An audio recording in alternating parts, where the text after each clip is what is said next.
Welcome back to the Shadow Archives, a fan-led show dedicated to the world of the Blade of Shadows. I am your host, Matt from Ohio, and today, in order to help talk about how absolutely wrecked I am joined by my friends from around the world. Let me introduce them for you.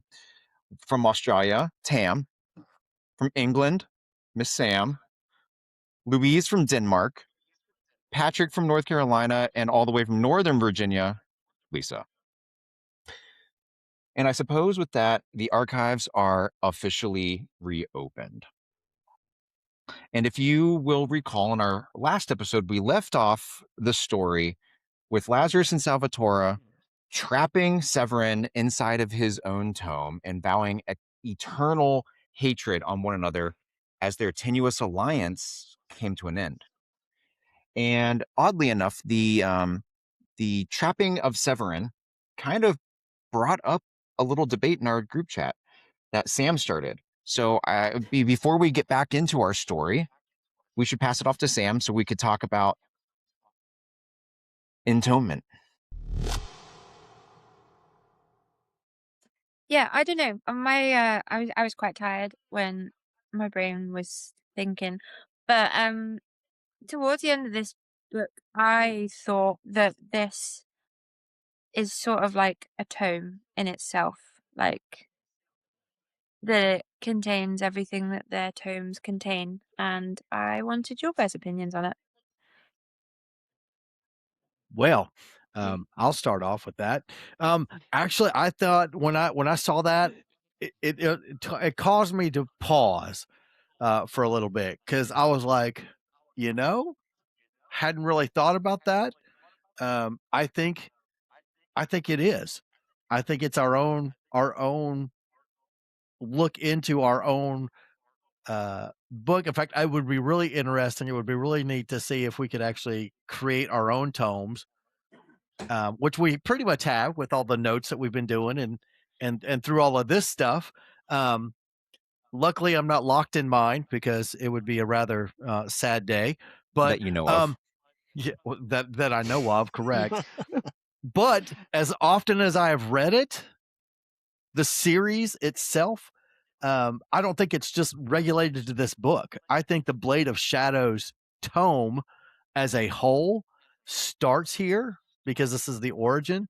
And once we get into the whole series and everything, 100%, I believe we are stuck in our own tome because we keep coming back to it. I know I mean, every time I get a break in reading, I'm like, oh, let me go back to the Blade of Shadows, see what I missed the last time I read it. Because there's every single time I read it, there's something else. There's an Easter egg that I didn't see the last time. And then I sent Sarah a message and she was like, she doesn't miss a yeah, I thing. can't believe you missed that. So, so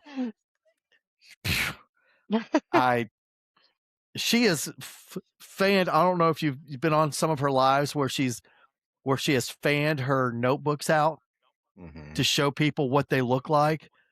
And I've tried to screen grab just as fast as I could, just so I could see if I could get a glimpse into her head.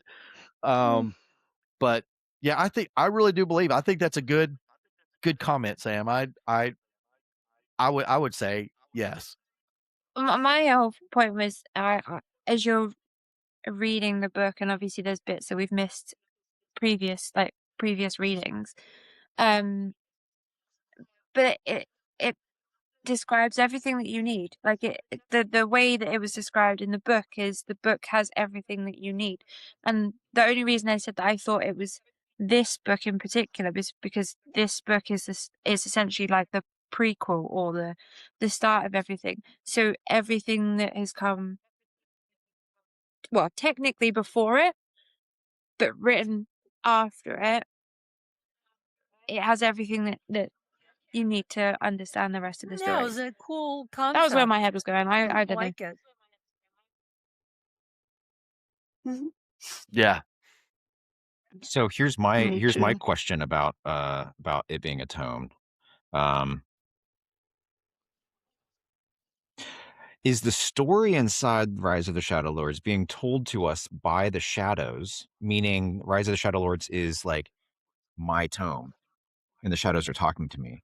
Or are we holding like Lazarus's tome and in some far off distant future or past or whatever, he was trapped inside of his tome and he is telling us the story type of a thing? But I think it's both. Or 'cause maybe it's you've got, someone else's. yeah, because it's got both of What their was that? stories in it. Mm. I mean, it could be two tomes in one, right? It could be Salvatore and Lazarus's both trapped in Truth. the same one because they rise together or they fall together, right? And they're tied together. Wow. Just throw that out there, Damn. Matt. Way to go.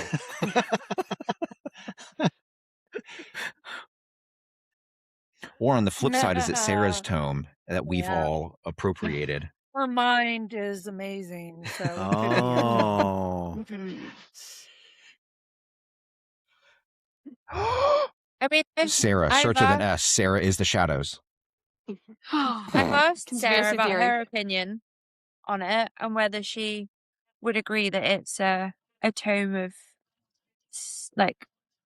sorts. Her answer was, as you would agree, like a bit, yeah, but no. She said, yes, kind of, but not Yes, really. but no, of course. And then she said, you'll just He have to is wait so until after the emo. series is finished. Sarah's answer Okay. to And I was anything. like, cool. I mean, I think Yes, she's, no, but give me more money and continue to Yes. buy my books and read and find out. yeah, I think from now on, I'll just tell people, oh, I'm going to pull a Sarah when I don't want to answer. Oh, there you go. Maybe. All will be I don't know. What do you revealed think? That's how you get fired You'll at have work. to at some wait. point. Yeah. I know she said that Mhm. there's another book coming out after this one that's to do with Mhm. everything. And she said it would be explained more in that. But that was it. Mhm. Yes. Of course Did she not. tell you whose book that is? No, but she told me the name of the book. What's the name of the book? I Are you don't know. kidding me? I have it on a voice note. No. Wait a Wow, second. what a hook that was there, Sarah. Way to go there. That was Oh, a I'm sorry, switch and bait, Sam. Sam. that was a switch and bait. I don't know if I'm going to get into trouble for saying it. Sam is over here being Lucy with the football. Damn.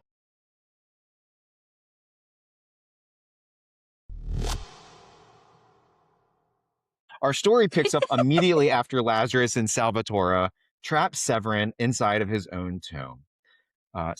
Salvatore has left the Dreadhold, and Lazarus is now left alone in Severin's empty throne room. And we get Lazarus's final moments in the Dreadhold Oh, in chapter sure. 25. I like to highlight quotes and read them because I just love Sarah's writing style so much that I'd like to share them. So we start out. The throne room was silent. For the first time since I'd stepped into this prison, the shadows weren't screaming. They were listening, watching, waiting. Severin's book is in his hand, still pulsing and warm. I looked down at my arms. The black coils carved into my flesh writhed, serpents moving beneath my skin, a mark of what I had become. I was no longer Lazarus James. I was something else, a shadow lord. And now Salvatore's gone. And Salvatore had said before he left, next time our paths cross, Lazarus, I'll be your nightmare. And boy, oh boy, is that foreshadowing, because that comes to pass, and that will be Tam's section right after mine. So I won't give anything away. Once he had been my brother, now he was my enemy. So there were voices now as he's kind of reflecting. Voices are in his skull whispering. And this is a quote: individual curses may be unwoven through sacrifice, through blood, through power, but curses spoken together, bound as one, they cannot be broken. Not by shadow, not by light, not by anything. So basically, to be bound to Salvador, even in death, was a torment worse than any trial we had endured. Then Lazarus looks over as he's kind of finding his way out of the Dreadhold. He looks over and he catches a shelf carved into the black stone wall, half swallowed by shadow. I approach dozens of tomes. So there are a bunch of tomes, and each one has a name burned into the spine. Lord Varen, Lord Doruk, Lord Kethar, etc., etc. All Shadow Lords destroyed. Every rival of Severance erased. Mariana had been the only mistress, one woman among centuries of kings and tyrants. So he's looking through, and he finally finds this name, Gareth Blackmore. And all of a sudden he says, that is Amara's father. So he is not going to just leave it there. I would not abandon Gareth's book. I would take it with me and give it to Amara. She deserved to have her father by her side. I would never leave Severin's tome here, not where another might find it. His book had to be buried deeper than shadow itself, beneath the world where even time would forget him. So basically at this point, let's catch up. He has 3 tomes in his arms. His own tome, which he has to keep with him. He has Amara's father's tome, and he has Severin's tome. The corridor was lined with corpses, men and women sprawled in rivers of blood, eyes wide, mouths still frozen midstream. Scream. So guess what? This is when Lazarus realizes what we all knew would happen. Salvador hadn't freed them like he said he was going to. He had butchered them, fed the shadows with their agony, drank from their screams, reveled in their pain. So, Lazarus is like, once again, this guy is the worst. He went onward deeper into the Dreadhold. So now instead of leaving the Dreadhold, he's kind of going deeper because he wants to find a place to put Severin's tome where no one can find it. He's going to the bowels of the earth, a cavern that did not feel like stone at all. The walls pulse, veins of shadow crawling beneath their surface like worms beneath skin. The floor was a graveyard of bones, rib cages shattered, skulls crushed underfoot. The marrow of centuries-old dead seeped into the rock here, making the ground soft, porous, hungry. The shadows were thickest here. So what he did was he knelt down, driving his hand into the brittle ground, and he lowered Severin's tome into the hollow that he had torn open, and the leather burned hot in his grip, resisting its pulse quickening like a heart about to be buried alive, which is literally what is happening. Stay here, Lazarus whispered. Let the dark remember what it made. He pushed the book down, covering it with handfuls of bone, dust, marrow, until the last flicker of its glow vanished beneath the dirt. No one would find him here, not man, not shadow. The ground shuddered beneath my hands, and then I heard it, soft, far away, but unmistakable. Severin's voice saying, "One day, someone will save me from this pit, and when they do, I will rise again." The shadows thicken, pressing against Lazarus's spine. A presence stirred behind him, heavy, deliberate, watching. But nothing, only black stones, slick walls, and the slow hiss of the Dreadhold, breathing. That goes back to what Patrick is always saying about the Dreadhold being its own character. So it's even saying the Dreadhold was breathing. "Stay buried, Severin." That's what Lazarus says. And then he basically starts his way out of the Dreadhold. He's thinking to himself, how long have I been here? Weeks, months, perhaps longer?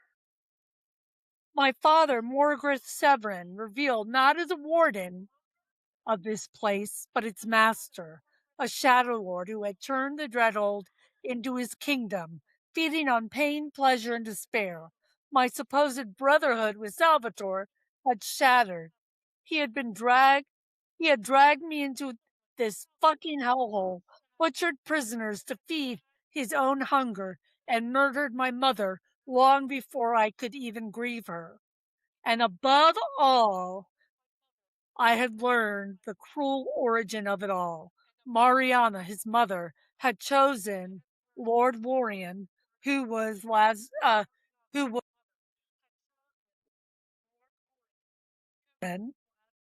was Lazarus's father, and for that single choice, every life in her bloodline had been damned.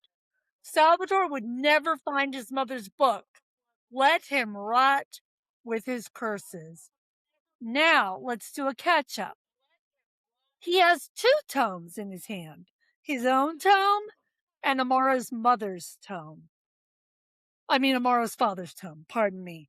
Gareth Blackmore's presence within it was not cruel like Severin. It was patient and sorrowful. So he wasn't like Severin. So the road to Uglet now wound before me, unchanged yet unrecognizable. He is leaving the Dreadhold. And the last quote that I'm going to read before Tam takes over: "The longing to see Amara burned in my chest, a hunger fiercer than any I had known in the trials." That's saying a lot. In the trials, he had suffered so much, but his longing for Amara beats all of that. So I think if we go chronologically, I think we could probably start with the finding of Gareth's tome. Fun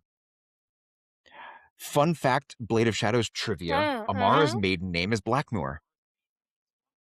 Yeah. And that's kind of the only time that we hear that as well. And like we're aware of it. And I can't help. Is everybody here familiar with the Robert Yes. Downey Jr. Sherlock Holmes movies? They're great. Maybe. Pretty much, yeah. Okay. The very first one, the first Sherlock Holmes movie, the big bad in it is his name is Blackwood. And he doesn't exist in the Sherlock Holmes books. He was completely and utterly invented for the movie. And I now cannot not see Gareth Blackmore as Lord Blackwood from Sherlock Holmes. All right. That's my headcanon now. The biggest thing I found about this bit was the bit where they said about the individual curses maybe broken through the other 3 points, but if you are cursed together, then you can never separate yourself from each other.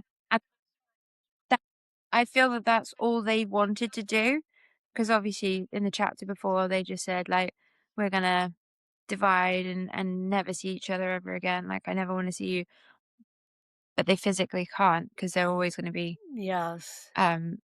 tied together. Here's a question about those curses, though. The shadows try to say that the curses are unbreakable.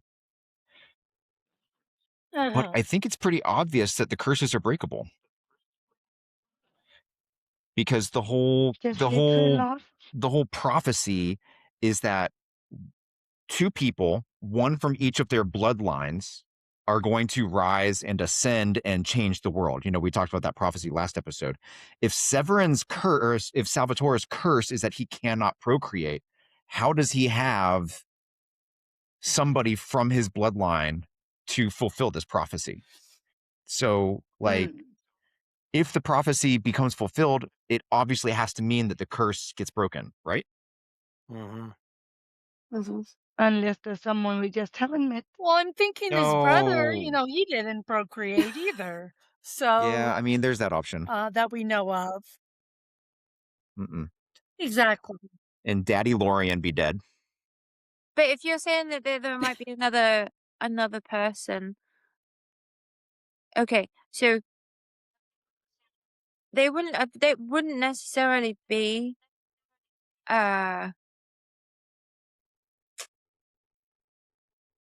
is it the Shadow Lord part of them that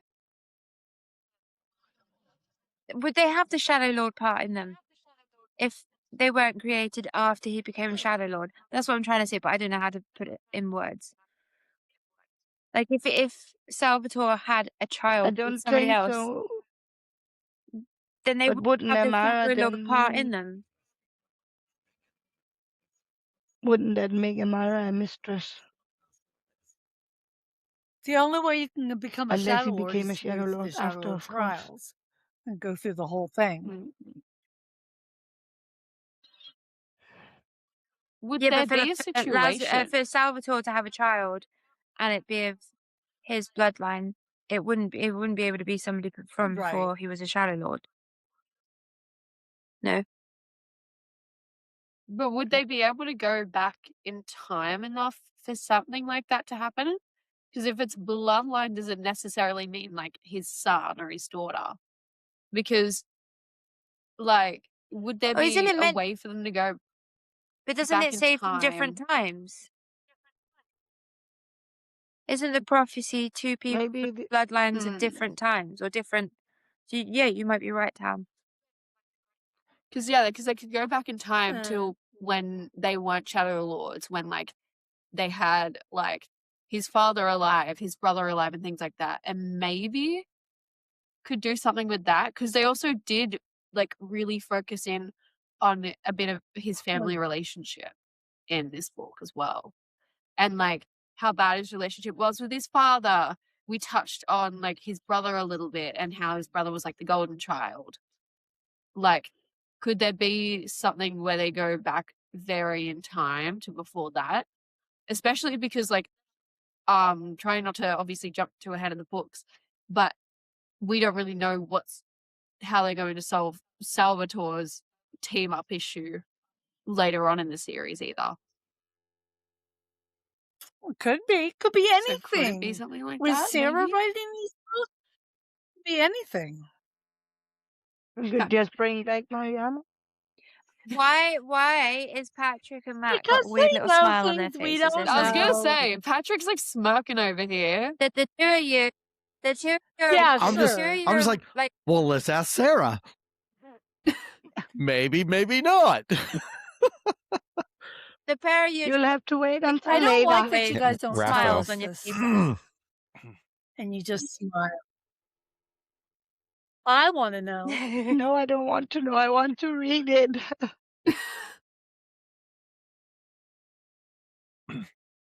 Well, I really don't have anything to say on because that's one of the things that the time travel thing that who knows how he ended, because I'm even looking back on my my flow charts that I have. I'm like, who was it that how did he get kid? I mean, there's nothing that obviously I haven't read it enough times to figure out who he actually hooked up with at some point in time to create an offspring. Who are you talking about? Could be with his Salvatore. brother's wife somehow. You know, so but yeah, who knows? I does don't it have know. to be his kid? Can I ask a question about the time travel thing? Because it's something that's confused me reading all the books. When they time Okay. travel, obviously it has to be a full moon, and that's the only time that they can travel and such and such. Can they travel to a time that they want, think or is it a need. time that they need? Well, both. Both. It's Because both. Yeah. after the first book, when Olivia was leaving ancient Rome, she obviously time traveled, but she ended up in the spot where she needed to meet her sister and such. I didn't know if it was a want, like if you wanted to travel to, I don't know, 1920s, or if it was a need, like you needed to find something or you needed to find someone. It is technically both. So, you as a timeborn and as a darkness, if you hold the time and place in your mind very strongly whilst you are time traveling, you will go to that place. But if you have a blank mind and you aren't thinking of a destination, then the magic Right. takes you where Okay. you are needed. Okay. So it's both. Mhm. Yeah, And because that that's was one of the why Balthazar can just like flit all around and be in all the places we don't want him to be. And Olivia's like, how do you do that? I just go places I don't know. Yeah, that was one of the questions I did ask Sarah, and she explained that to me. It was like, they can actually say, because same thing with Moon Lee. Moon Lee seems to just show up wherever he wants, whenever he wants, and we don't know how he does it. It's just all of a sudden it's like, oh, he's in this book at this time. Was it a full moon outside of Sweet Venom of Time, where he was part of that, well, we have to get you to the full moon. Just stay with us. Just stay with us. Just stay with us. So yeah, I definitely asked that. So yeah, spot on. If you can hold on to that time in your head, that's exactly where you're going. So, which is, I think, And is kind fun of fact, interesting to kind of think about Olivia / Isabel finding out, getting her memory back, going, okay, guess what? Now I remember. Now let's get ready for Solaris. So, and fun fact, I think that the full moon stipulation only applies to timeborns and darknesses, and shadow lords can time travel whenever the F they want. Mhm. well, I hadn't quite gotten that far, but that makes perfect sense. They did create the Timeborn. Yeah. They kind of created the ability. Yep. Mhm. And I guess speaking of shadows, there is a huge drop in this section of reading, what that Lisa quoted directly, when like the shadows thickened, pressing against my spine, and a presence stirred behind me whilst Lazarus is burying Severin's tome. Mm. This is one of the things that I have not been able to guess, and Sarah has made me feel stupid about. So I need to throw it out there. What is this presence? Who is it? Does anybody have any theories or headcanon? As in, I like, haven't what even you really. you Yeah. think it's There's a presence there, but we don't like know a who it is. actual person We rather might than find being out, a later, but I can't think who it could be. As Lazarus I is kind of leaving this thought it was. pit, Severin talks out of his tome, saying that one day he will rise. And all we can then therefore think is, if we accept that as foreshadowing, and in Then the maybe it's future he him. does in fact come out of his tome again, that means somebody needs to have taken that tome out of the ground, out of the pit. And that means to me that this presence behind Lazarus is somebody else. the only other entity other than Lazarus who knows where Severin's tome is. Yeah. And Mm. it must And the rescue one. this tome. So what the F is this presence? Because it's going to be a big freaking deal in the last book. 100% guaranteed. That's my gut. I want to throw And I it don't out know who the there. presence is. I want to hazard a guess. It could be anybody, but I reckon it could potentially Who? be Jack. Oh, Jack. Jack, I okay. reckon it could be Jack. Ooh. But why would he unearth Severin? He's just side questing. Because there's this whole, like, I feel like he's a very downplayed character. He is all in the background, but he has such an investment in time travel and the eclipses and everything that I don't know. There's just something in me that's saying that he is like a Oh. the dark horse. There's something a bit more about him that it it hasn't been made clear in the books yet. Um, but yeah, I don't know. Well, I I'm would say probably thinking Jack that in some way. because Severin sounds so Mm. sure of himself, maybe the presence behind him is Severin, who has time travel. It's himself. That's just, I think that would be pretty wild, but improbable. Is there any Is that ruling in the possible? law that Sarah's written that you can have two of the same person? Because I know that, like, in other time travel things, you can't have the same person in the Okay. same place twice, otherwise it causes a Yeah, ripple. you can have the same person, but the person who time traveled back to it just like is only able to watch a movie. They can't change anything or affect anything. Mm. Mm. Yeah, because Right. that's what Balthazar did when he went back and saw Zara and the kids. Huh. Jack, Severin himself. I mean, everybody else in the Dreadhold is dead, right? Why would Yeah. it be Salvatore? He put Severin in the tome. Why would Salvatore immediately stick around to Unless he's trying to, like, just keep the tome to himself, and then he's got the Well, he will to can't be maybe, use it there. as and when.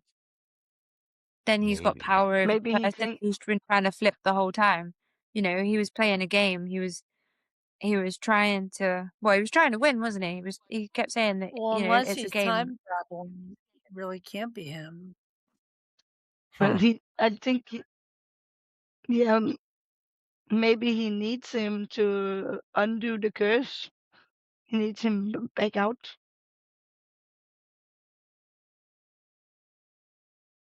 You guys have been talking about future people time traveling back to this time. Here's my metaphysical question, I suppose. Is it physically possible to time travel to a time before Ah, time travel exists? Oh. surely. I feel like there should. Surely. I love you, Tam. I I agree. mean, okay, no, but think about it though. If, like, there's no reason you shouldn't be able to go back in time. Because also, if we just invented time travel now, for example, we'd be able to go back in time theoretically. So, and like that's probably half the reason a lot of people would do it, so we can go back in time. So, like, surely, right? Who would want to invent time travel if you couldn't go back? Mm. So, so before it was invented, then there's no need for it. But that was an interesting thing. I don't know who said it, that you had to be born before, no, after time travel was invented.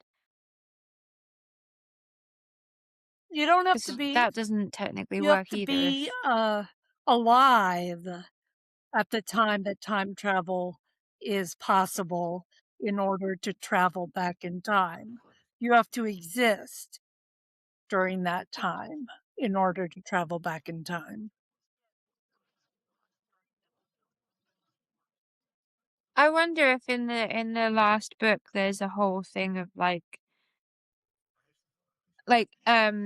when Olivia didn't she see where the blades were hidden when she had to go to, is it Wales or Scotland?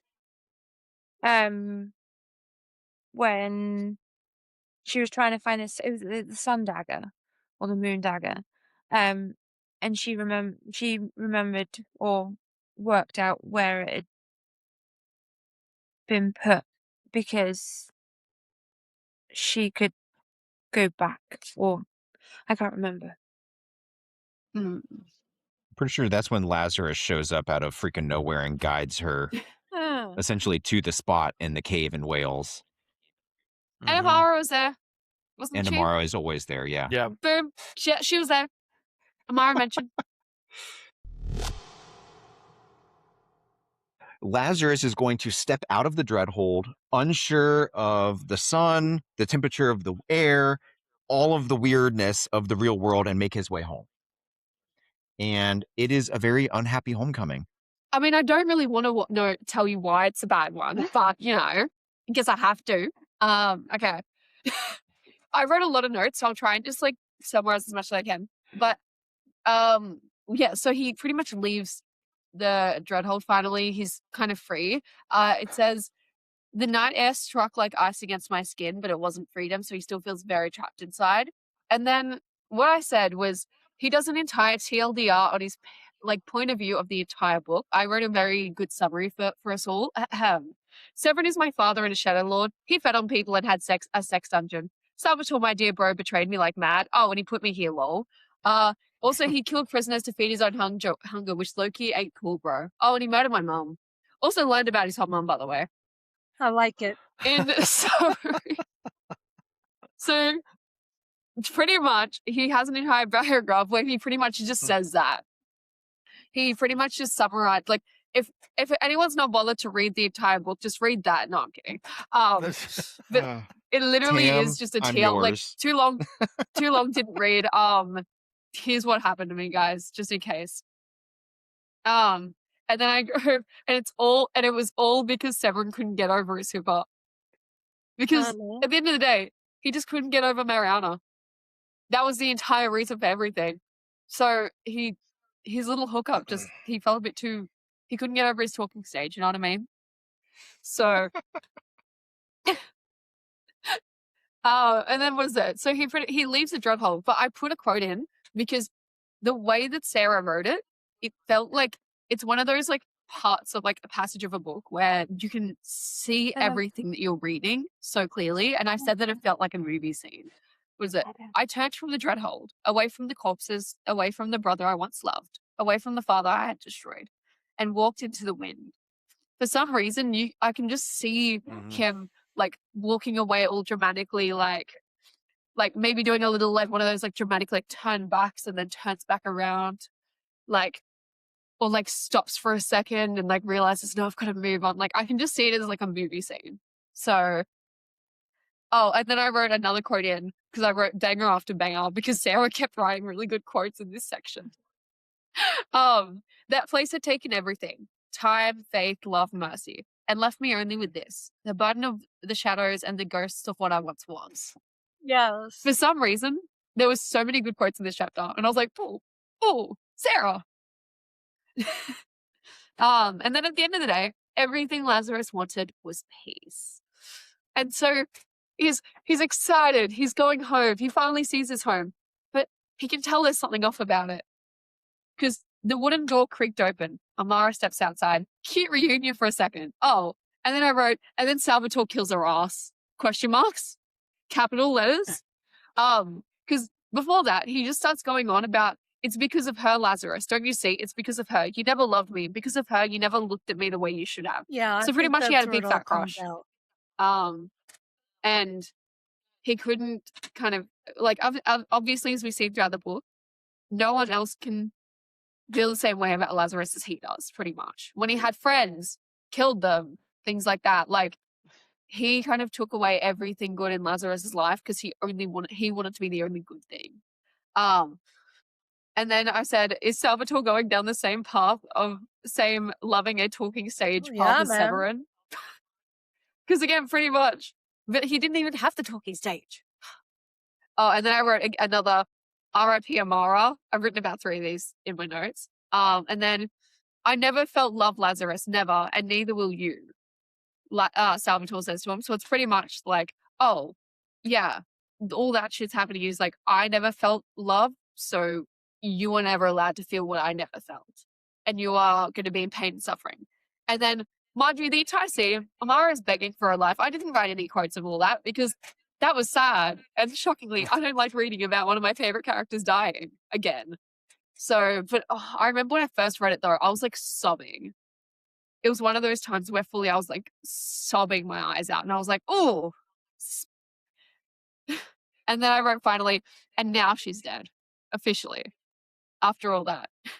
And then Lazarus now promises that Salvatore will never find his mother, like fully like, you killed Amara, so Mariana will rot forever in her prison. He's obviously very done with his shit, completely like, just like, he's very done with his shit. He's like fully just like that. And then with all that, Salvatore eventually pisses off. And then Lazarus finds out something really cool that he can do as a Shadow Lord. He discovers the power he has as a Shadow Lord. The ability to bring Amara back. So the shadows speak to him. Only true love awakens silver tears. For a Shadow Lord feels nothing. Nothing but the one they love beyond death. Because as we can see throughout this entire book, Lazarus's and Amara's love is like the true love that they pretty much say is unbreakable. And like, you know, true love triumphs all at the end of the day. So that's one of the loves. So it's pretty much saying, the shadow's pretty much saying, since you love her, even when you're a Shadow Lord, even when she's dead, you still love her, you are allowed to bring her back. So he finds the section about the reincarnation in his like Tome of Shadows in his book. And I've like literally taken screenshots of my Kindle, like no joke. I've taken entire like photos of my Kindle to just read them. When love defies death, a soul may be drawn again into the world of living flesh through the womb of another. The unborn, touched by time or sins, becomes the vessel, and within it, the lost may take breath once more. A keepsake for the lost must be bound to the ritual. A lock of hair, a drop of blood, something that once belonged to the soul. The shadows follow what they remember. This is not resurrection, is a reincarnation. So it's pretty much, she's becoming anew. She's not fully like, she's not like waking up and being the exact same Amara again.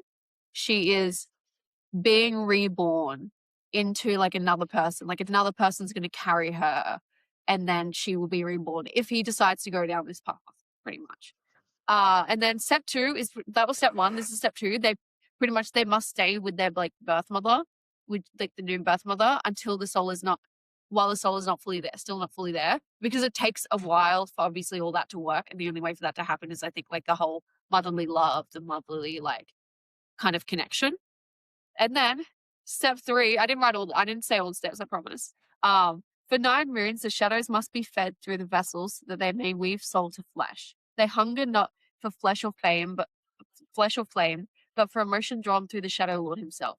Love, agony, and suffering, the path from devotion to ruin. If the offerings are made in a measure, the lost soul will take its vessel. If he falters, the shadows feed upon him instead. So he's pretty much got to kind of, I guess it's interesting because it seems like it's more feeding off of his own emotions more than like other people's. I believe he probably could feed off other emotions by the sounds of it, but it is a big thing of like, it's his grief that they're feeding on. It's his love for Amara that they're feeding on. And then pretty much if he's unable to do all that sort of stuff, they're going to just fully feed on him instead. And then if everything is done well, the child will grow untouched by shadows. So like she will be like, baby Amara would basically be fine. But the thing is, she will not remember him, but when they meet, the shadows will stir and all begins once again. So when she's born and stuff like that, she'll see him and have like a recognition pretty much, but she won't know who he is fully. Like right away, especially, she won't really be aware because she's reincarnated. It's the whole like reincarnation that we kind of see in a lot of stuff where they can get memories eventually, but not straight away. But then after all that, he has decided to not do it yet. Because at the end of the day, he's wanting to wait until he can be more of a protector to Amara, because as he knows, Salvatore would hunt her down. And he literally talks about how like Salvatore would go womb to womb and pretty much like slaughter every woman, pretty much, which is very graphic and very upsetting, but obviously also something that we obviously see that Salvatore is capable of, unfortunately. And this end of the chapter was like really, really sad. Because he put her father's tome of shadows beside her body and pressed it against the chest, pretty much, which is very sad because he did say he would return it to her in the earlier bit of the chapter, and he did. And then what made me makes me want to sob. Oh yeah, I did rat sad quoting, right. I said it said he will watch over you, I said, until I return, and I just wrote sobbing after that. So it's it's obviously, it's just sad, man. So he's pretty much, made it so her father can finally like watch over her until he's able to like reincarnate her and everything. And then he promises to trap Salvatore in his tome for everything he has done. He's like, he has his whole hero little monologue where he pretty much just straight up says like, oh, I'm going to do this. I'm going to avenge Amara. I'm going to avenge everyone who Salvatore has hurt. And then the shadows, though, are saying the opposite to him because they can speak to him and saying that he will never be free of Salvatore. And we find out why that is in the next chapter, I think it is, yeah. And yeah, that was my very quick summary of it. I think there's some deep dive Easter eggs in those reincarnation steps. I don't know if anybody. I found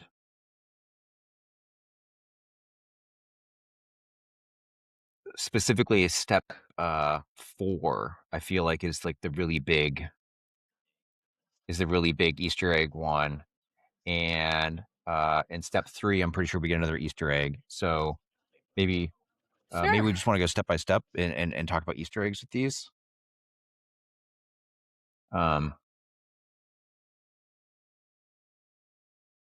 And I don't want to just do all the talking. So does anybody else want to jump in? Or I had a question.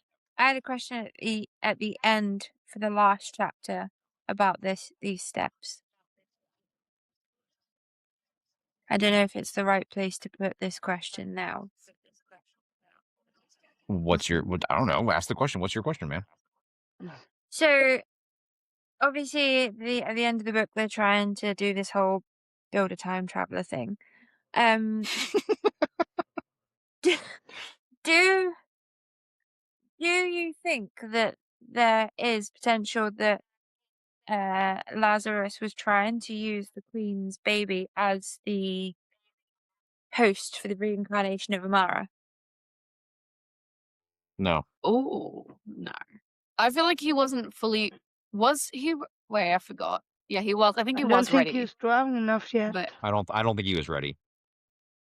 No. I don't think he was ready, but I think that I don't know why, because there's no mention in the time travel thing, like to make the time traveler, that you need a baby involved. I just thought it was very strange that they had a baby at the end. I think the baby, well, Or technically is it's not that even the meant to be baby. the It's host of more the the pregnant queen. I think she is actually the vessel for the birth of the darknesses. like Yes. your physical birth? Yeah. Because it's then every person who's born of the eclipse is then become a timeborn. So because Olivia was born of the eclipse, that's why she became a timeborn. Yes, but I don't think that the queen has anything to do with that. I think the No, queen that's could have it's never the been baby. in It's the Lazarus's baby part. house, and the timeborns could have been created. I think the queen has everything Mm. to do with the Yeah. darknesses, with the shadowborns, Ah. That which was I my only think thing. maybe Because getting into this is those for 9 months. details is. Sorry, go ahead, Sam. I was just saying it's good just because it was saying about the 9 months and the child. That was my only question. Yeah, I don't think that Queen Seraphina has anything to do with resurrecting Amara, and I don't think she gives birth to the first timeborn. And with that being said, maybe what her purpose is better left for the final chapter. Mm-hmm. Yeah. Yeah.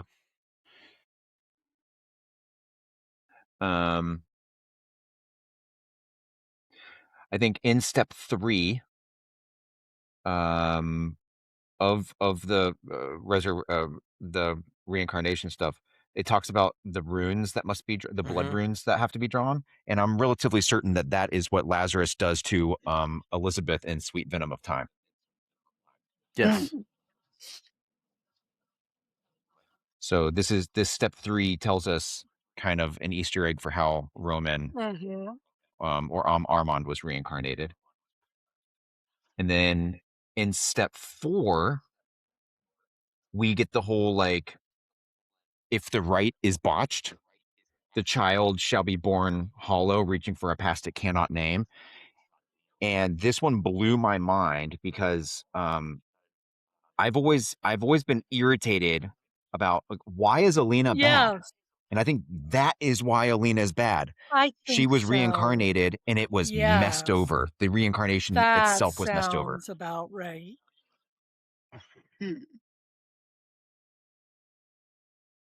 Because the shadows took Because control. she is a husk.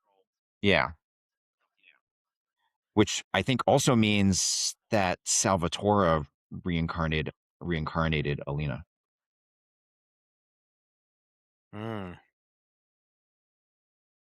And yeah. And then also in step 4, we get, when the soul returns, it will carry a part of the binder within it. And I think that explains how Lazarus is able to always track Amara, Olivia, Roman, and whatever over time. Oh. Because he's bound to them. Sort of like how Salvatore can always find Alina because he's bound to her. I totally missed that. But isn't there's the chant as well at the after the end of step 3. Lost to the void, hear my call, by shadow's grace and mortal fall. Cross the veil, obey this plea, return the breath, be bound to me. Yep. Yes, yes.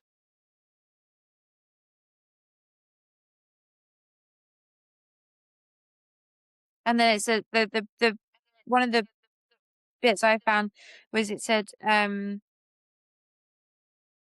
love and agony and suffering, the same 3 torments that she had freed me from, is now the price that I have to pay to bring her back. You got it. Yeah. It's rough, man. And one of the things towards the end where it says about Severin's echo followed laughter bleeding from the pages of his book. Rise together, fall together, die together. I didn't think they could die. Because didn't they say that they couldn't technically die? They could just be banished to their tome. Or is this about the Noctis again? I have been ruminating on this, and Sarah refused to confirm my speculations, but I'll throw this out there and see what you guys think. I think that the Shadow Lord, the person, the body, can die, but only if they are separated from their shadows. And it's the shadows that cannot die. So as long as the shadows are inside of the Shadow Lord's body, the Shadow Lord cannot be offed. But if they're separated, bro is fair game. Like Peter Pan. Wow. Yeah. Makes sense. Yeah. So I think there has to be a way to descend or unmake the Shadow Lord. De-shadow the Shadow Lord? Oh. Yeah, deshadow. Yeah, I was using descend as the opposite of ascend, but I like deshadow. We're gonna I like the deshadow the shit deshadow, out of yeah. them. Yeah. Yeah. After Lazarus buries Amara and we all wait the requisite 2 or 3 hours and are able to open our books again, 50 years have gone by. And we pick up the story with Lazarus living his best hermit life. Yes.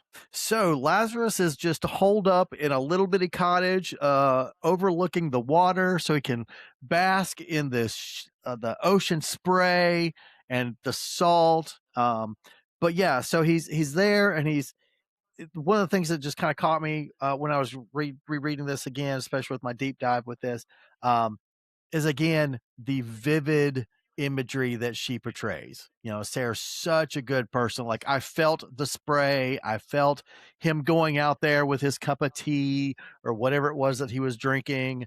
Because that's what I do when I go to the beach. Is I wake up in the morning, I go out and have my cup of coffee and listen to the ocean. But yeah, just the continual vivid imagery that she can actually do. And the fact that Ygritte is now dying. It's I, just like the Dreadhold, Ygritte also has its own life, which is dying, and the grain is getting is the granaries are drying up. The children are getting thin. The gates are being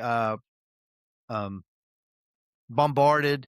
The only the part that he talks about back in his house, that the only heat that is coming from his house is the tome that he's got, and the fact that he's got the ones that he's holding on to.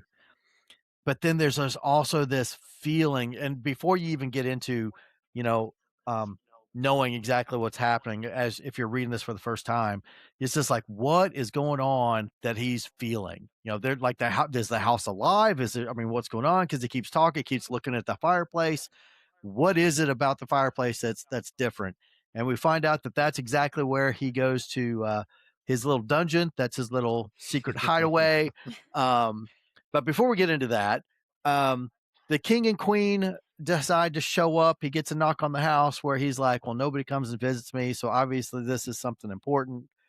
The king and queen come to him to ask him, you know, hey, you've been our shadow lord for so long, for the last 50 years, you've done great things, but Ygritte is dying. You've got to save us. Figure it out. Just figure it out. You got to save us. And he already knows what the answer is.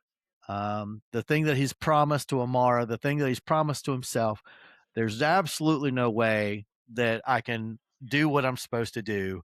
But then again, he also knows that that's exactly what it is, because it goes right back to that last line in the last page. They rose together. They're going to die together. They're chained together. They're cursed together. So obviously he talks to the tomes. He's like, there's just, the shadows go like, yep, I told you so. This is what's going to happen. You're going to need to go back to him. You have to let him loose. So he shows up to the king and queen, and he basically was like, look, you know how bad this dude was. You know that he basically murdered everybody under the sun. Just a bad dude all the way around. Do you really want me to unleash him to create this Timeborn so we can save Ygritte? So we can go back in time and create these great alliances and make sure that we make sure all the food is still there, the children are happy, everything's good. And they come down to it like, well, if that's what we got to do, I mean, I guess so. We'll take our punches when it happens. So he says, okay.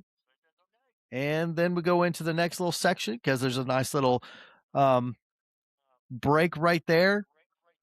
And out of all the restraint that he talks about, it's really kind of interesting. One of the parts that, before I get to that part where he goes and talks to Salvatore, is the fact that he still resisted how strong must he be as a Shadow Lord to resist the shadows? You know, for him to still say, nope, I want to do my own thing. You know, I'm not going to be driven by the shadows.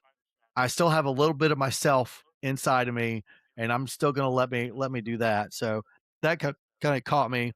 I'm not going to be Salvatore. He's not going to be Salvatore. So they actually say that, hey, yes, I want you to go talk to Salvatore. So he goes down. He actually starts talking to Salvatore, and then it just becomes the whole play between Salvatore. Ah, ha, ha. Look at you. You're coming back, crawling back to me. You need me, blah, blah, blah. You know, Salvatore's just starting to get, aha, you're not as strong as you thought you were, even though he's been chained downstairs in the dungeon for, 50 years. But then it all changes when he says, we need to be together to create a time traveler. And of course, there's the hook. Well, what do you mean? What's that? Oh, so now you need me. Oh, how does that feel? How does it feel to need me now? And then, how do you create the time traveler? It's possible, but you have to do it. So he says, well, if you'll do it, I'll let you out. If you listen to me, I'll let you out. So then I get the kid part of Salvatore to say, well, what if I'm good? Well, what if I come out and I behave myself, Of course. what do I get out of it? And of course, Lazarus is like, well, I guess I'll give you your tome back. Okay, I'll do whatever you want. In the back of my mind, I know that, yeah, Salvatore's just ready to do exactly what he needs to do, and then peace out. I'm done. I'm gonna go do my own thing. Really feel like yeah, Lazarus should have gone like all Gen X on his ass and been like, what do you mean? What do you get? You don't get slapped. That's power, what yeah. you don't get. exactly. But the everything says that we have to do this, so he lets him out, and then the shadows are all happy. The shadows like, yes, they're back together. Life is going to be good. We're going to create this great, awesome thing, and the two of them, the pair, are it's just going to be awesome. I can't wait. And then let's see. They go back to hold on, I lost myself. He goes, Amar shows back up in his thoughts again because he realizes that he's not the man that she once loved. He can't walk back the river because he even toyed with the fact that, well, if I can't, maybe I can do it myself. Maybe I could. Maybe I'll make. He even the hook. One of the hooks that I get that I remember was, he says, well, fine. If you're not going to help me, or if you don't think you can do it, Yeah. I'm just going to wake Severin back up, and we're going to go that way. Or maybe I'll get somebody else. I'll create somebody brand new, and I'll get somebody young. I'll get some young gun to kind of help me out with it, and we're going to hook it up. But eventually they decide to work together. And the big hook, I think, is what really made Lazarus, or made Salvatore really decide to behave a little bit, was the fact that Lazarus said, if we succeed, blah, blah, blah, Ugarit will live again, and the people will sing your name. All we want. That right there, when I read that again, I was like, oh, there we go. He's completely hooked on that one. At that point, he was just like, okay, yep, I'll do it. Let's what do we got to do? And they came out, and he says, well, what if the fact that you're going to create this time lever just to go back and get your Amara? Then he starts, Salvador starts plugging that thing again. And Lazarus is basically like you said, Matt, should have gone John X on him, just shut the up. Let's just do this and get it over with. But they get the tome, they're looking at it, and then the shadows, the tome opens up and the shadows begin to write. Yep. So here we go. Now we're going to figure out how to make the Timeborn. So the biggest thing I got out of this one was just the brotherly love that I see between two brothers of, oh, well, then you're going to do this to me. Oh, I'm going to get this. Would you shut up? Just listen to me. If you're good, I'll give you this. If you don't, I'll tell though Dad. they hate. Do I say? If you don't, I'll tell your dad. Yeah, exactly. Yeah. Daddy Lauren going to come back from the grave and whoop your butt. Yeah. So, but yeah, even through all of this, even though they hate each other, yes, I understand that we have to work together. And it was still the bickering back and forth and just knowing exactly where to jab each other or how to hook somebody. They knew exactly what to what to say to each other to get them to do exactly what they wanted. And then, of course, it begins. And then the whole rest of this book is just a whirlwind of information. Mm-hmm. So I think it just sets up the rest of this particular chapter itself. Did anybody notice that when Lazarus informs the king and queen about freeing Salvatore, it explicitly says her shadow shrank and shivered? Yeah. Yeah. That was freaking cool. Like her shadow is scared of Salvatore and his shadows. And the king didn't really say much of anything. He was like,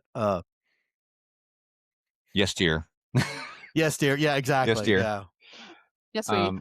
I have a big question that has nothing to do with the book, but I think it would just be kind of fun headcanon to discuss. Firstly, I feel like the king and queen are like the first billionaires because their request to create a time traveler is just 100% billionaire behavior. We're going to push the boundaries of technology without even stopping to question whether we should. So, in that context, I'd like to ask all of you, what other options might have been considered in order to save Ugarit other than just creating a time traveler? I don't know. It just sounds like they've got as much money as they can and just like, I'll just throw that because it's a lot easier than us having to think of another plan. Well, I mean, I think it also may be that they've tried everything else. I like to think it's funny if that's their first go-to. It's like, like, oh, I don't know what to do. Like, okay, let's have a sit down. Let's discuss it. Okay. Here's an idea. Time traveler. Yep, it was sold. Yep, done. Like, it was just a very they didn't consider any other options because they're like, lol, time traveler. It's very much like 20 years ago when people are like, oh, we'll just make an app for that. Right. Or it's like they've had a really heavy night of drinking and been like, right, let's think of a plan. Time travel. That's going to be the one that's resolved it. Yeah. It was gonna solve everything. I like that better than the app idea. Sorry. Like had too many. The king and queen still have they still have the stamps on their hands from the club. Yeah. They're open to Pedialyte. Hanging out of their ass in the next morning being like, what the fuck did we think of? What happened? They're like, wait. No, I like to think that they were drunk the entire time that Lazarus was doing it and everything as well. And so they just wake up the next morning being like, I think we had a wild night, man. Wild night, it's like a wild they got That's true. They actually just went on a year-long bender during the entire process. I bet it was a college student that came up with that idea.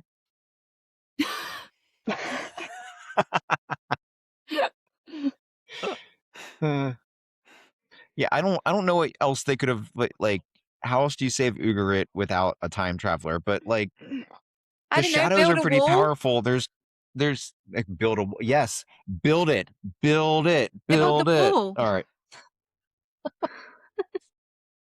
Stop them sea peoples. Then yeah, them sea peoples are problematic, man.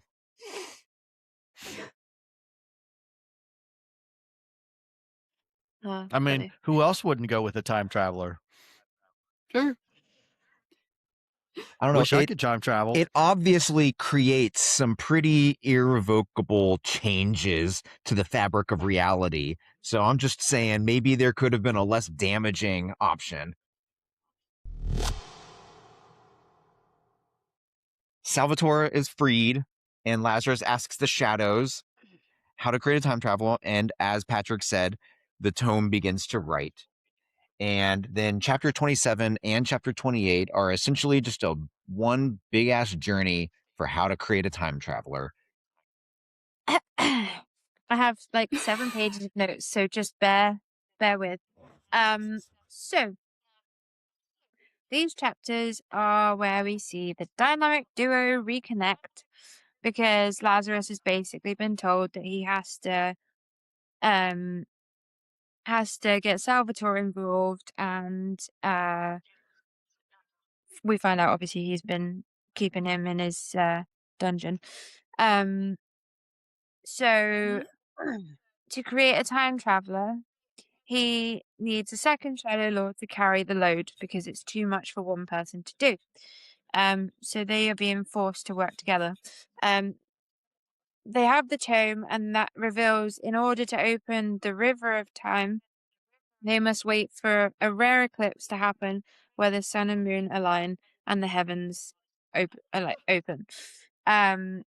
Which can take up to a year to complete but could be done sooner. The tasks that are expected during the months is that they have to collect powerful human emotions and seal them in jars with salt, and I can't remember what the other bit is. Where is it? I can't remember. They've basically got to be sealed with salt and stuff around the rims. The emotions that the shadows or the book has mentioned was love, despair, memories, joy, grief, fear, longing, pain. But there is mention of 12. I don't think they fully go into all 12 of them. But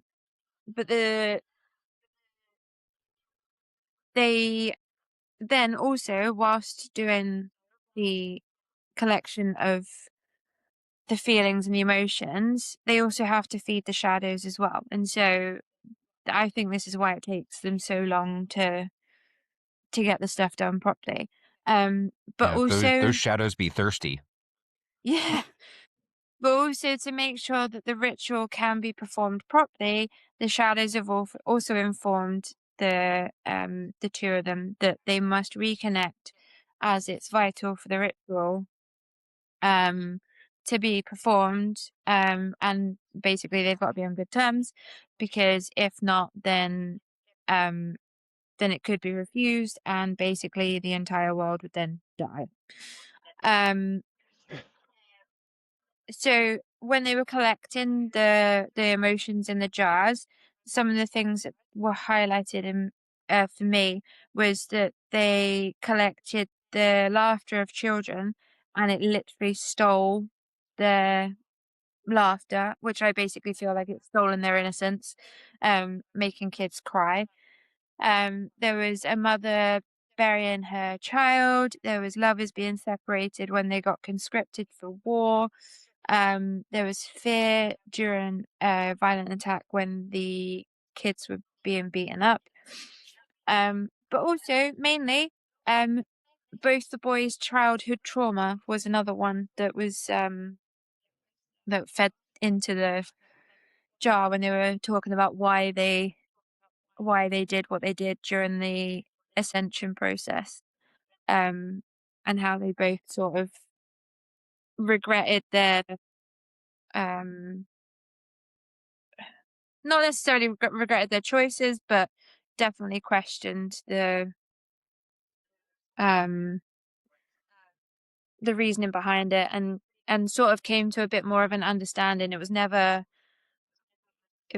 like a forgiveness, but it was an understanding of why they did what they did.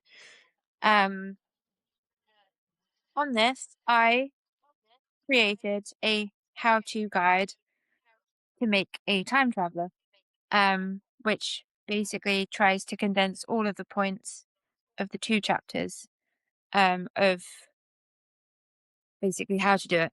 And I made a poster. Oh, nice. Ooh. Oh, This is a poster.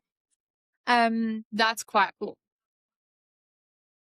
I'm not gonna lie, I didn't actually like do the whole design bit of it, but every bit of the information I've put in, it's made this This is poster. cheeky So, as fuck.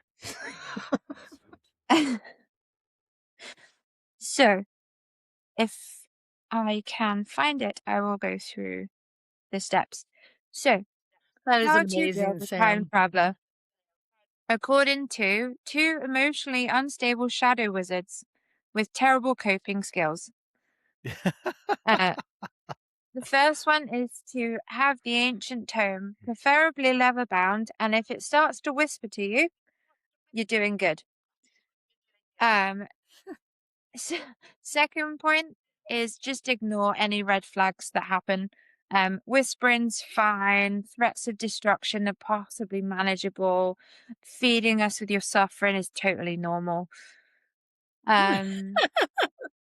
This third point is recruitment. So you need 1 emotionally repressed war hero and 1 dramatic and immortal person with abandonment issues. So I think that's the 2 boys. Yep. And then point 4 is you have to wait for a rare cosmic eclipse because apparently time itself runs on astrology.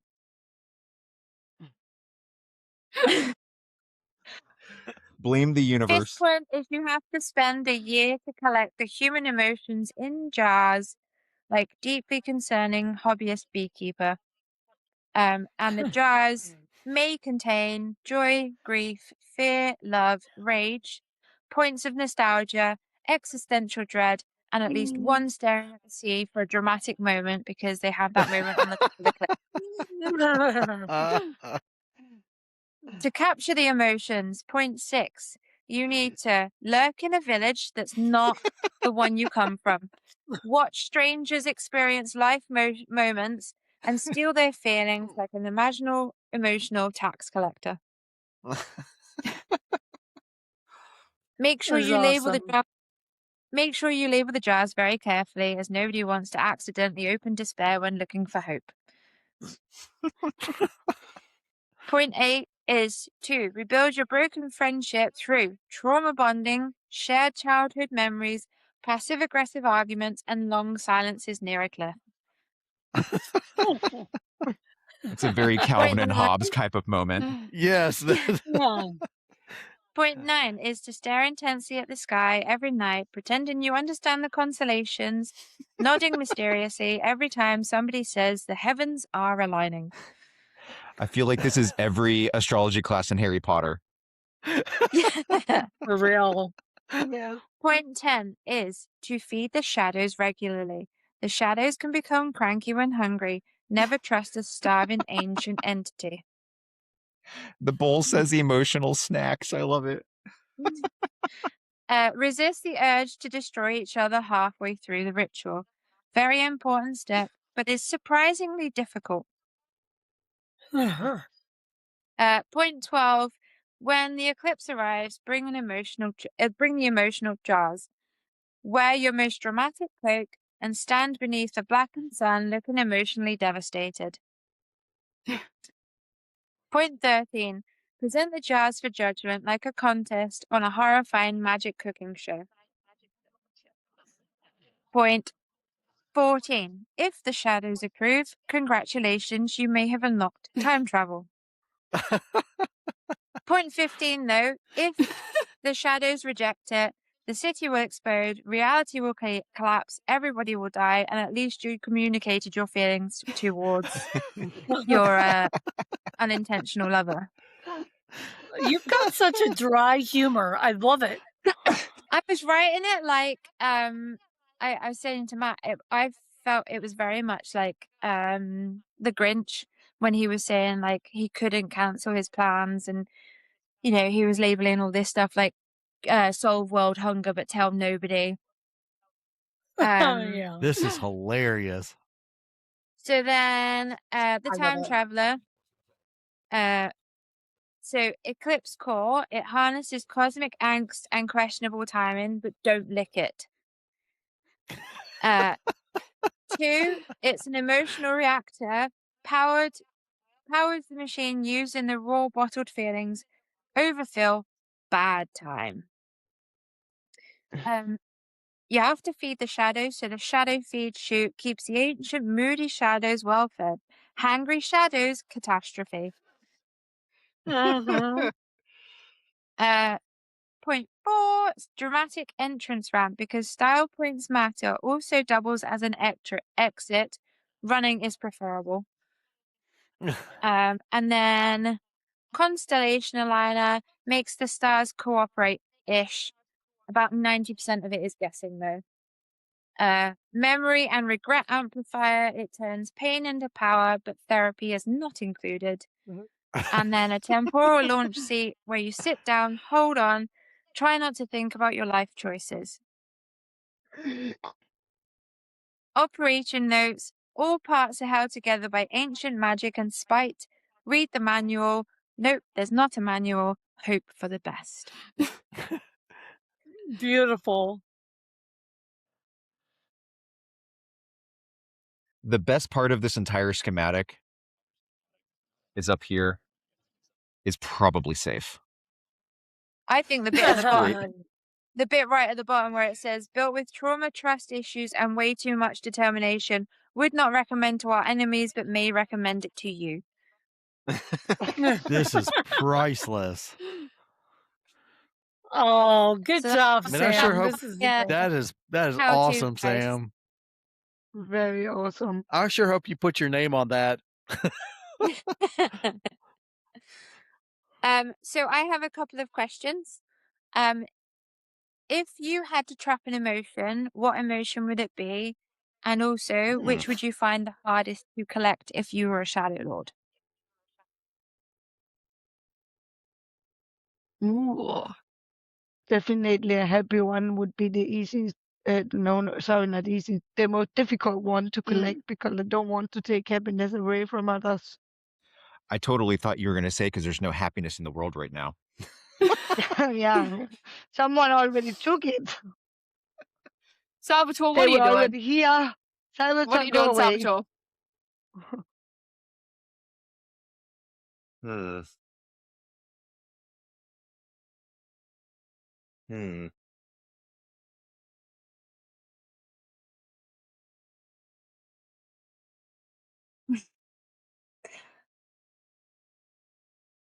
Wow. I think hope is at a minimum right now. And not that it doesn't exist, but I think it might be a little bit harder to find and therefore bottle. Not as readily available.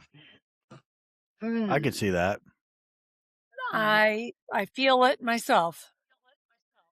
I mean, not in my personal life, but overall with what's going on in the country. In the world. In the world, yeah. In the world, yeah.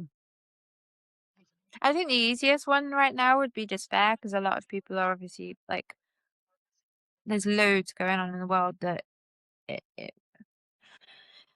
you know, that's probably going to be Fear the easiest would be ones. another one. Yeah. Yeah, despair and fear.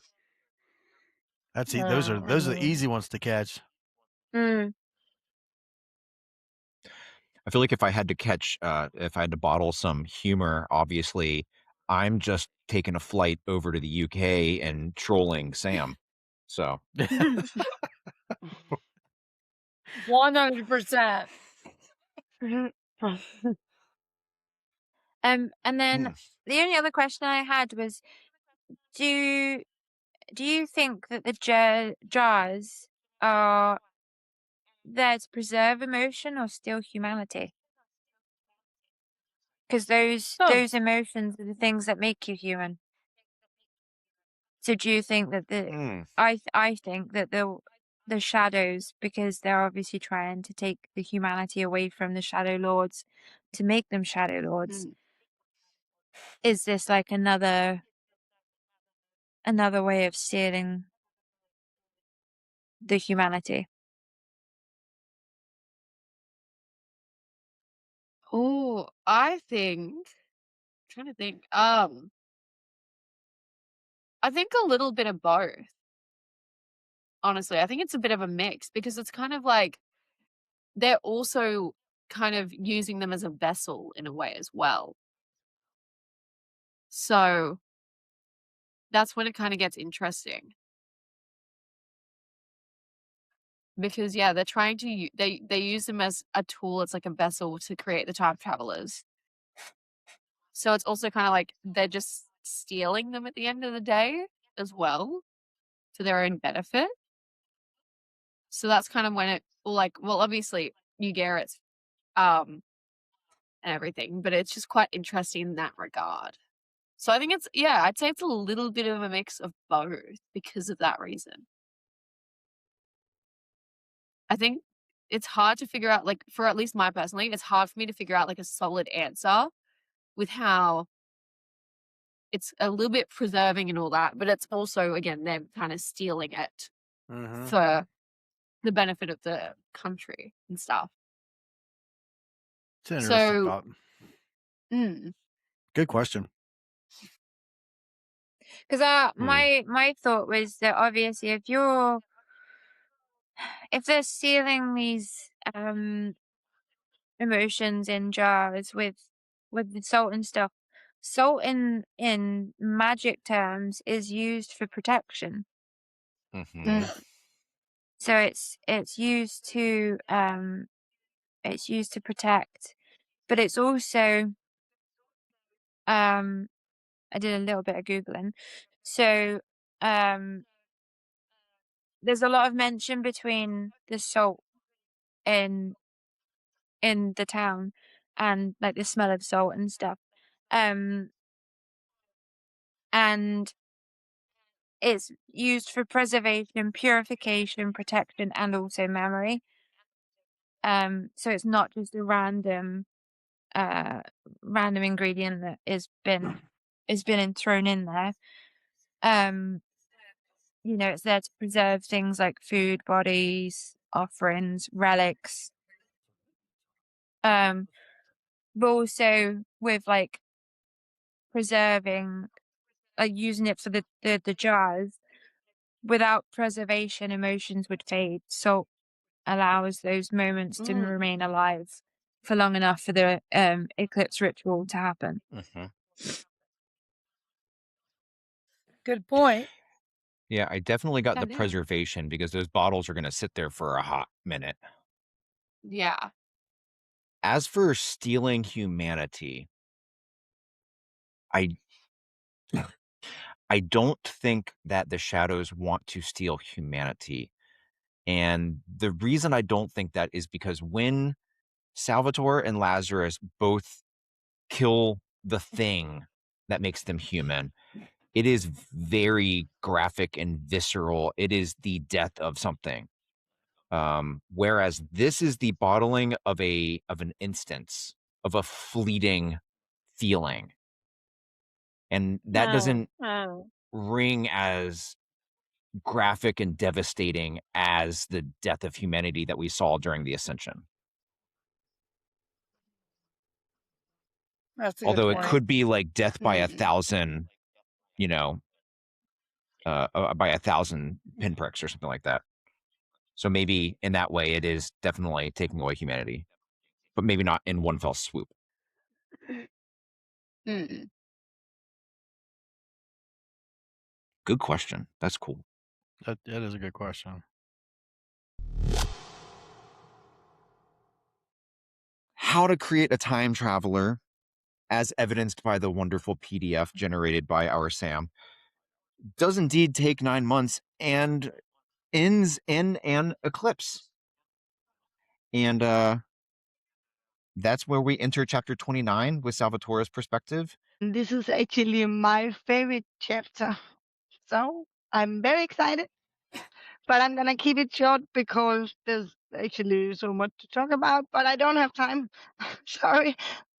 So this is where the sea people are at Ugarit's door, and the soldiers have fallen. Oh well, they are falling one by one. No one left. They have no super soldiers from Captain America to save them. So the moon has almost completely devoured the sun. So this is where, we know Lazarus gives Salvatore his tome, and they can finally receive their last instruction, which is as follows. Clear the ground, draw the circle in white, place within it the 12 jars, the laughter, the sorrow, the agony, the envy, the longing, which is not 12, but that's what it says. Join hands, speak as one, let the blood seal the offering. Yeah, so now they have to start chanting, but they will not finish this because here comes the king and the queen again. It's now the time for their child to be born. And of course, when's the perfect time? It's during an incantation, of course. But this is gonna make a lot more sense in a sec because we kind of needed them. So now we hear a bit about Salvatore witnessing the love between the king and the queen. And I think this is where we see a bit more about him, more of him.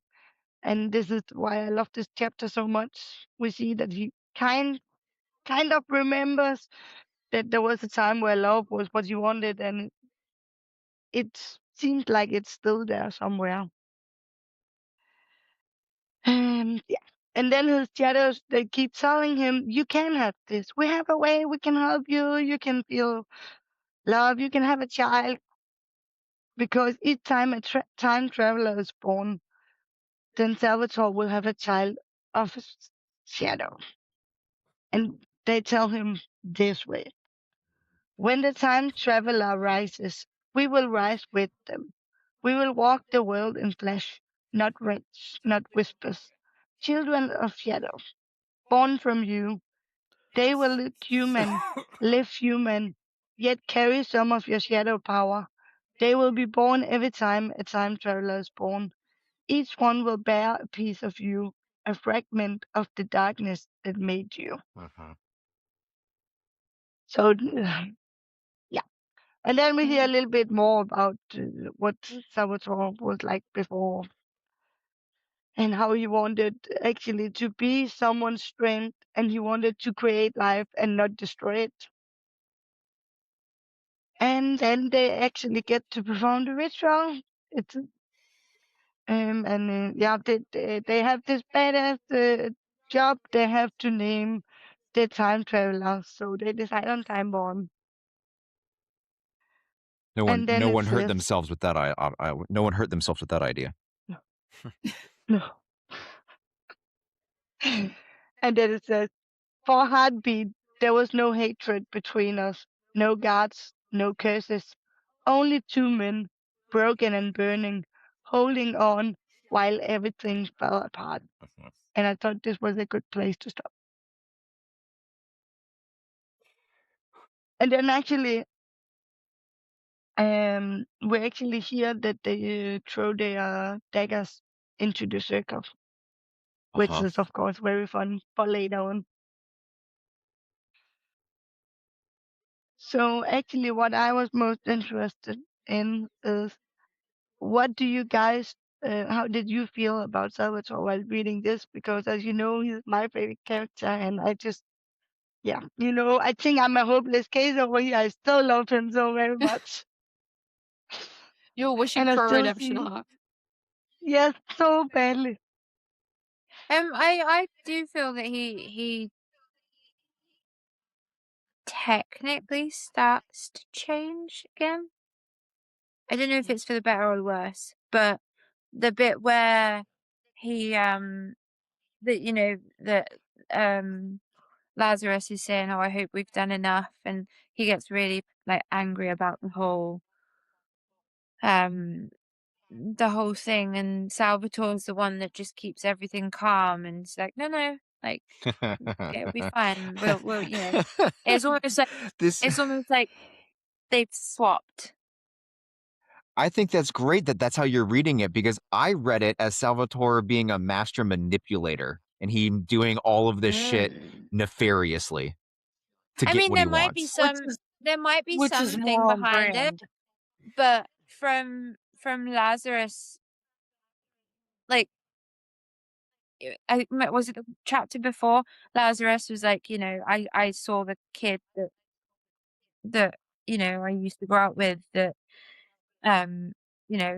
almost like his demeanor's completely changed. I read it as being a bit more like maybe he's had time to think. Well, he's had 15 years in a dungeon to think about it. Like maybe instead of the anger, he's gone, no, you know what? I might just chill for a little bit. I think he spent that 15 years plotting. I know you love him, Lou, but he's pretty horrific. Let's throw this one out there to the listeners, and let's throw this one out there to Sara Samuels. Please send a DM or comment below. Was Salvatore munching on chill pills for 15 years in his dungeon, or was he planning some shit? Let us know. Yes.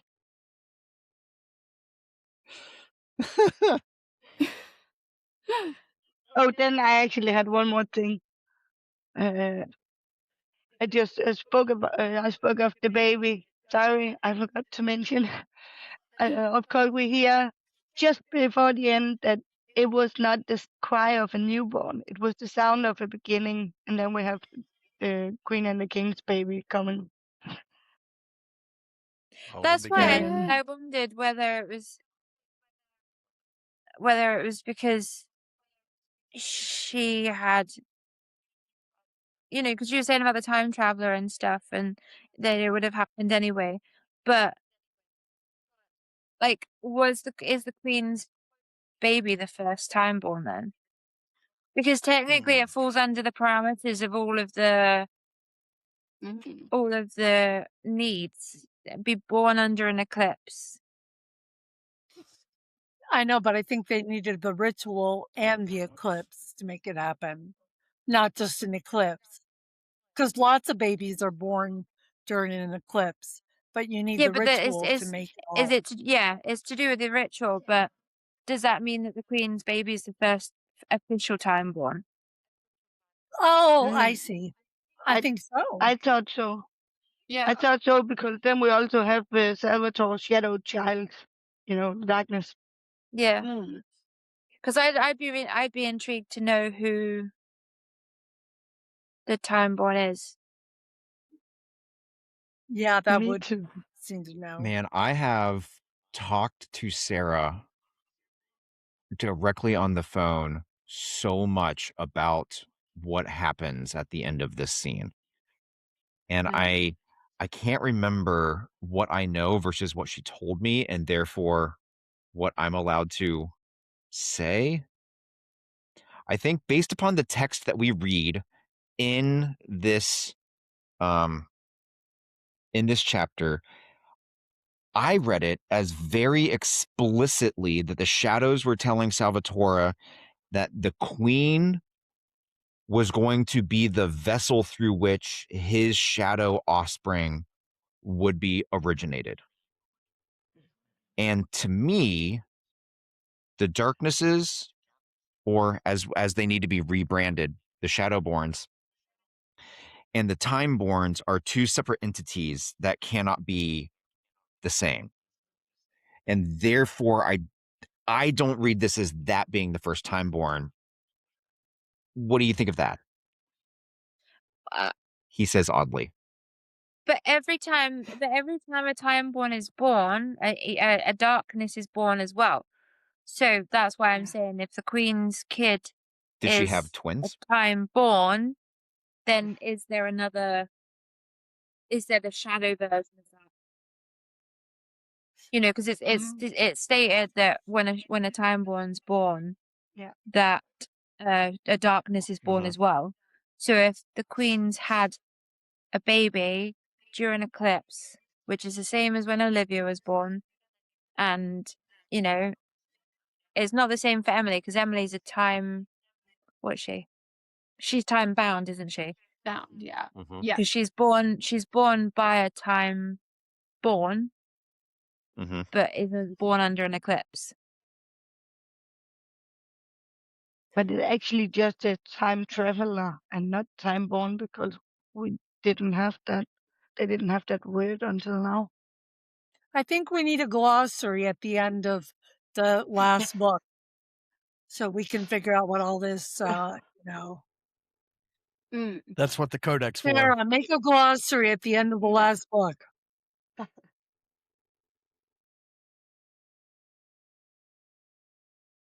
I think the headcanon of Queen Seraphina's child being the first time born is a good one. Yeah. I think so too. But I just don't know why there would be any need for a child to be involved in the chapter if there wasn't a need for a time born. But that's also why I said about whether there was potential for Lazarus to use the Queen's baby as the reincarnation tool for Amara. Maybe the child is the one of the two from the prophecy. Huh. Because I don't I know guess the why way I always thought that Salvatore was of royalty, or is he not? Mm. no Salvatore is of royal descent. Yeah. I mean, he's So from House wasn't of he? Lorien. But wasn't he? Doesn't that mean that his bloodline is then of the king and queen? Oh no, not necessarily. I mean, It House could just be Lorien was essentially decimated when Salvatore went to prison, and any old family could have like usurped and taken his place. Fair. And when think about your own royalty, Sam. From what I understand, they're all like, if they were not royals and you make them all farmers, you wouldn't even really consider them to be related anymore. They're so distantly related cousins or whatever. There was a That might point be very in hyperbolic, but there was a point in history. I want to say it's Queen Victoria. Now, don't come at me because I'm not a history person in the slightest. But I'm pretty sure the reason Queen Victoria became queen is because her uncle died, and he had no direct descendant. So he had no heir to the throne. So the only heir that he had was his sibling's child, which was Queen Victoria. So technically, our royal family shouldn't be the royal It's family. always bloodline. But it's because it's still It's the always bloodline that he, the what was it, Mountbatten Windsor family is in it is the monarchy because there was no direct descendant for I don't even know which king it was, but there was no direct descendant, and the closest match, because I don't think Queen Victoria's dad was around, but the closest match was Queen Victoria. But I could be totally wrong. do we think that King Cyrus and Queen Seraphina become de facto the first king and queen of Solaris?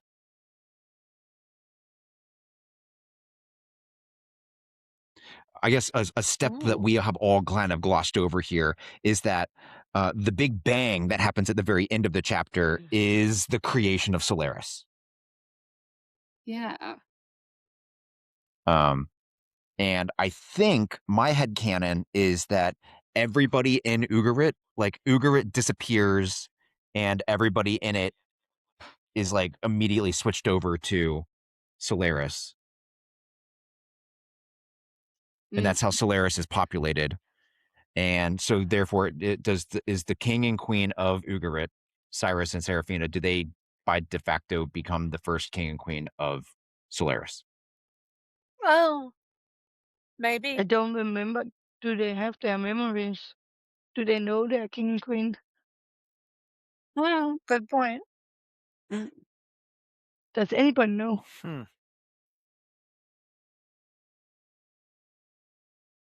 Interesting. Where is Solaris mentioned first? Say that Where again? is Solaris mentioned first? Oh, I don't. Which book is it that it's mentioned? Time Hunters, I think. Yes. Yeah, it's the end of Time Hunters.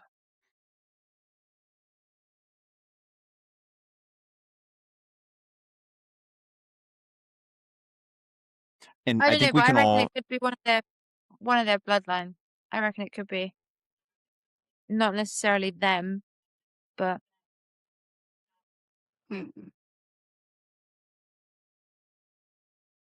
and I think we can all chalk up Solaris's creation is 100% because of Salvatore. Mm-hmm. I think Yes.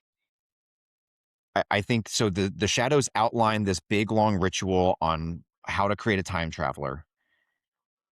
And I think the Big Bang happens because Salvatore adds a whole bunch of extra ingredients into the mix that the shadows did not stipulate. And I think that makes it all go. I do not think that Solaris is created if they follow the time travel instructions to the letter. do you think then that, because you said that Salvatore is the reason why it was created, do you think that Salvatore wanted it to be created so he had something to lore over? No. I 'Cause think it was an accidental thing. But then in one of the chapters it mentioned that he did everything he could. You know, he took men and women and like basically like raped and pillaged everywhere just to find some form of emotion. I wonder whether, like you said, that there was an ulterior motive for Salvatore to be like no, we'll just wait, we'll wait and it'll be fine. Whether that was his ulterior motive. I read it as his ulterior motive being the creation of the darknesses of the Shadowborns, and I think I read it as Solaris being like an oopsie baby on the side. So all of the people in Solaris are his children now? That's a big bloodline. No, That's only a the child darknesses. support. No. But I don't even think the darknesses are his children. I think they just have No. his shadows inside them. They have a part of him. Yes. But I don't think they're technically his bloodline. I don't think they have his blood No. in him. They only his shadows. They don't say anything about blood. They just say they're gonna carry a piece of you. So I also thought that was a piece of his shadows. Yep.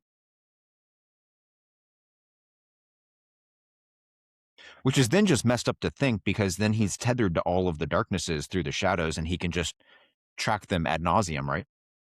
Yeah. Dude, what a bad guy. I I will say I don't ever mean to hate on Salvatore, because I think he's probably the most interestingly written character in the entire series. Maybe not my favorite, but definitely the most objectively interestingly written on the page. Definitely has a lot of depth. Yep. Yeah. One thing that I think all of us sort of failed to capture in this, because we were hardcore analyzing, is just the cinematic nature of these last like 6 chapters. Oh, yeah. How big they are, the emotional toll that they exact from the reader. I was not okay at several points during this chunk of reading at the end. I had to I- read 2 books to get over it before reading these chapters. It was a lot. Big book hangover. Yes. So to help our book hangover from this one, we are not going to be diving into Timeborn right away. Rather, next week, we will be back with a next episode where we zoom out and talk about our big picture thoughts on Rise of the Shadow Lords now that we've reread it. How does it differ from the first time we read it? What did we notice more than we noticed the first time? Our big takeaways, favorite moments, all of those great things. And for now, then it'll cue us up for next book. exactly. Yay! But for now, the archives are closed. So thank you all for listening. Make sure to leave a comment below, like, subscribe, all those good, awesome things. And we will see you next week. Bye. Bye. See ya. Bye. Bye.